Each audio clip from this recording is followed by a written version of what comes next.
Hoje vamos falar sobre desenvolvimento do Estado do Espírito Santo. Em meio a essa crise, as pessoas se questionam qual vai ser o próximo passo, qual vai ser o futuro do nosso Estado. Para falar sobre esse assunto, nós temos aqui a presença do secretário de Estado de Desenvolvimento, José Eduardo Azevedo, para falar um pouco sobre as preocupações do governo, as propostas para que a gente possa, então, superar esse momento difícil da vida nacional. Obrigado, secretário. Obrigado, Almir.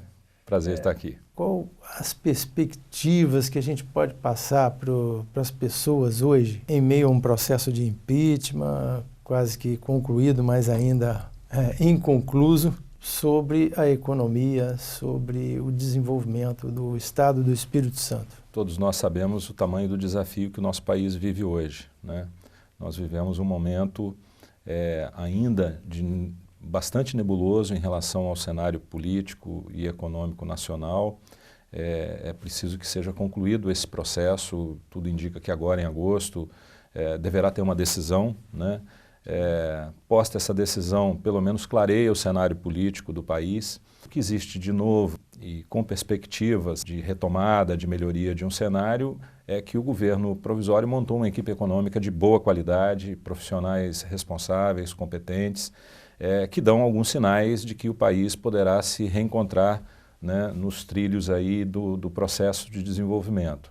Nós estamos pagando o preço de equívocos graves que foram cometidos nos últimos anos, uma política econômica que derivou para um grau de populismo bastante exacerbado, o descontrole do equilíbrio das contas públicas federais, uma política que travou investimentos por questões ideológicas que hoje não cabem mais no mundo moderno como o nosso. Não modernizamos a nossa legislação, criamos cada vez mais problemas do ponto de vista do ambiente de negócios no país. A carga tributária foi aumentando, o grau de eficiência do Estado não melhorou, muito pelo contrário, e nós achamos que o país poderia conquistar prosperidade sem conquistar competitividade, produtividade. Essas coisas têm que estar casadas, né? Um voo de desenvolvimento de médio e longo prazo, que não seja o que a gente chama de um voo de galinha, de levantar e descer de novo, né, como nós vivemos nos últimos anos no país, um voo de longo prazo, ele tem que estar sustentado em coisas muito mais sólidas, né? Uma legislação adequada, amigável do ponto de vista dos investimentos, isso em todas as áreas, do ponto de vista tributário, do ponto de vista da burocracia, do ponto de vista da aprovação de projetos, do ponto de vista da regulamentação. Precisa estar assentado numa legislação trabalhista mais moderna. A nossa legislação trabalhista baseada na Carta do Lavoro, é ultrapassada, precisa ser modernizada, ela é ruim tanto para o empregador quanto para o trabalhador, então nós precisamos enfrentar essa discussão. Que acaba causando desemprego. Acaba causando desemprego, porque aquilo que não é flexível para o mundo de hoje que nós vivemos, um mundo muito mais complexo, a gente tentar engessar as relações de trabalho como nós engessamos para o Brasil, é ruim para os dois lados, e é ruim acima de tudo para o país, né? Hoje é o pior sinal da crise que nós estamos vivendo, esses 11 milhões de desempregados. Exatamente, nós estamos batendo aí a casa dos 11 milhões de desempregados. Se não tivermos uma solução, isso poderá agravar mais ainda, e nós precisamos enfrentar essa agenda. Eu acho que assim, nós estamos vivendo um momento muito penoso, como eu disse, nebuloso, com um custo social altíssimo, mas talvez essa crise também sirva para fazer enxergar os nossos problemas, né, compreender que nós não podemos ficar varrendo para baixo do tapete questões estratégicas para o país, enfrentar essas questões. Eu acho que a população, num debate franco, compreende a necessidade das reformas, porque será bom para todo mundo.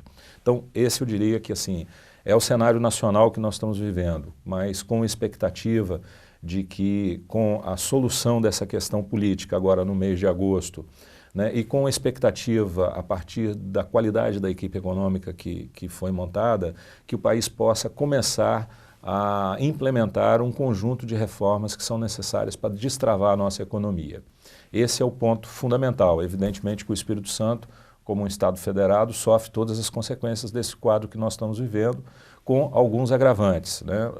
O setor de petróleo e gás no nosso Estado, ele ganhou relevância nos últimos anos e foi um dos setores mais atingidos por esse momento de crise, porque nós tivemos a implementação de uma legislação atrasada, né, que foi a legislação da partilha, ruim, que travou investimentos, e tivemos a crise ética, a crise da corrupção na Petrobras, que realmente abalou de forma muito forte a empresa. A gente espera que agora ela possa começar a retomar o seu caminho, né, e uma revisão da legislação de petróleo possa também destravar investimentos nessa área. Isso para o Espírito Santo é muito importante. Para o Rio de Janeiro, mais ainda. A gente está acompanhando mais dependente ainda. Mais dependente ainda. Nós ainda temos um grau de dependência menor, isso nos ajuda nesse ponto, mas afetou bastante o Espírito Santo. Um segundo fator foi o desastre de Mariana, da Samarco, né, que paralisou as atividades da empresa. A Samarco tem uma relevância muito grande na economia do Estado, tanto aqui quanto em Minas Gerais. É claro que é fundamental que sejam construídas as condições para que ela possa arcar com os reparos dos danos que ocorreram. É necessário que haja punição dos responsáveis, mas nós não podemos matar a empresa, nós não podemos admitir, né, que essa paralisação comece, inclusive, a tratar os fatos de forma separada, né? Exatamente, tratar os fatos de forma separada para que a penalidade também não seja em cima das vítimas, né?